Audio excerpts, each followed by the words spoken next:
این فرزند میونگی که در مسکو 3 سال کار کرد.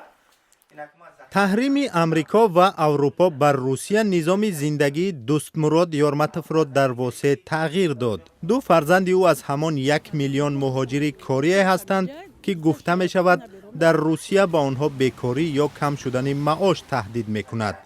3 سال کار کرده است اینقدر چوب. این چوب ها را او با 4000 سومانی از بازار خریده است. نیت داشت برای فرزند دومش خانه بسازد. ولی اگر چسکا بگیریم بیتونش میرسه تمام. ممکن به بیتونش نرسه. اگر با هشار تا زمانی بحران عائله او از حساب پولهای انتقالی زندگی به سامان داشت. نه یک ماه اومد ایستاده با خونه رفته. 7,500 سومون در قرض گرفتیم. چهدکش نو گرفتشوندم. خود میرم نشونتون میتونید این فرزندی که خودی همون پسرم است. دوستمراد درباره پسر بزرگش گپ میزند. منظور به خانه رفتن گفتنش به روسیه است. حالا میخواهد ما را به خانه ناتمامی او ببرد که پسرش ناعلاج بود برای انجام ساختمان باز به مهاجرت رود. او هم مثل اکثر شهروندان تاجیکستان توکلی سفر میکند. در راه نزد مغازه دهه نانجمس ایستاد و درد دل کرد. هر ماهی زیاده 800 تا 900 سومون قرض میشود و بعد از اون چی میکنیم؟ ولی که گرفتیم میتیم یکی نشد چی میکنیم؟ خب با مای دیگری بوم میمونه. در مغازه به ما دفتر قرض را نشان دادند.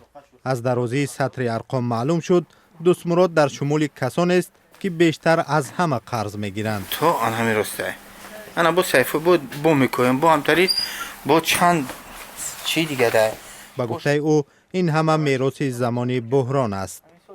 او از دولت 427 سومانی معاش میگیرد. معاشش و پولی که فرزندان میفرستند به دادن همین قرضها هم گاهان نمیرسد. اینه ایشم تا آخر رفتگی نه 10,000 چنده جده. اینه ایشه. حال خیلی خیلی بکنیم همین دفترت از اول تا با آخر قرض‌های ما های. چند صحیفه که در کار شود. همه قرضدار بولا قرض ای ما این نشدم که به قرض ببرم. به قرض نیست. اول چه بود؟ اول قرض میکردی؟ نه قرض نمیکردم. اینه 1 سال به درجه قرضدار شدم که نگفتنی. وضعیتش بزی بر رسید وضعیت بزی برسید. اگر ها زمین اینه فرزندم ها اومد است بلیتش 2360 سومون میگه. که خود من نمیدونم 10360 سومون ای بچه ما کجا بگیریم؟ اکی چه جمع کردن من نمیدونم. به خانه رسیدیم که بحران به قول دوستمراد ساختمان آن را باز داشته است. کلونی ما که قطعی دادارش رفتن خودش 5 سال ایستاده کرد دادارش قطعی 3 سال. اینا بگم 8 سال ده نفره. ای خوب تا سیمبلوک خریدن ما در ارزان می‌گردید. اینو بعد هم سیمبلوکش کردم. همینا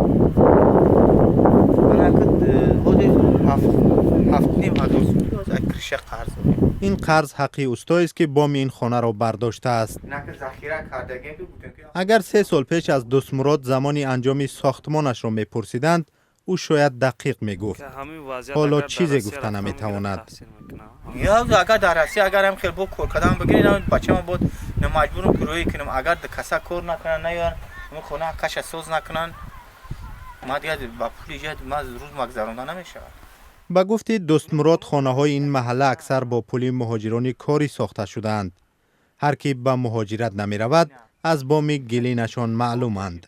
چیزا بیغذا سنگ دیگه یکم چیز نیست که آبچکوری کنیم روزی فرزندان را بیاوریم.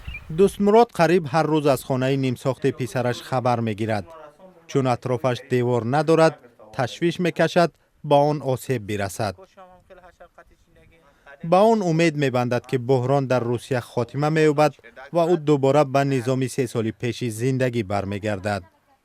او به خاتمه بحران امید دارد که دروازه خانه‌اش را از او گرفته است. 7-8 سال زندگی میکنیم در همینجا ما حال دروازه نداریم.